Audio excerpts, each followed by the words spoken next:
અંકલેશ્વર શહેર B division પોલીસે national highway 48 પરના પોલીસ કોન્સ્ટેબલ અરવિંદભાઈના અકસ્માત અને મૃત્યુના વણસોદાયેલા ગુનાને ઉકેલ્યો છે।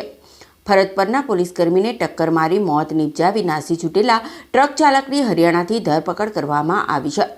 ગત તારીખ 1/11/25ના રોજ અમૃતપરા ગામના પાટિયા સામે નેશનલ હાઈવે નંબર 48 પર કોઈ અજાણ્યા વાહન ચાલકે બેદરકારીપૂર્વક વાહન હંકારી એલઆર પોલીસ કોન્સ્ટેબલ અરવિંદભાઈને અડફેટમાં લીધા હતા। આ અકસ્માતમાં પોલીસકર્મીને ગંભીર ઈજાઓ થતાં સ્થળ પર જ તેમનું કરુણ મૃત્યુ થયું હતું અને વાહન ચાલક ઘટના સ્થળેથી નાસી છૂટ્યો હતો। અંકલેશ્વર શહેર બી ડિવિઝન પોલીસે ગુનાની ગંભીરતાને ધ્યાનમાં લઈ તાત્કાલિક અલગ અલગ ટીમો બનાવી તપાસ શરૂ કરી હતી। પોલીસ ટીમે સીસીટીવી ફૂટેજની ચકાસણી અને બાતમીના આધારે અકસ્માત કરનાર ટ્રક નંબર RJ14GL1753ની ઓળખ કરી હતી। બાતમીના આધારે ટ્રક ચાલકને હરિયાણા ખાતેથી શોધી કાઢવામાં આવ્યો હતો। ચોક્કસ પૂછપરછ અને યુક્તિ પ્રયુક્તિથી ડ્રાઈવરે પોતાના ગુનાની કબૂલાત કરી હતી।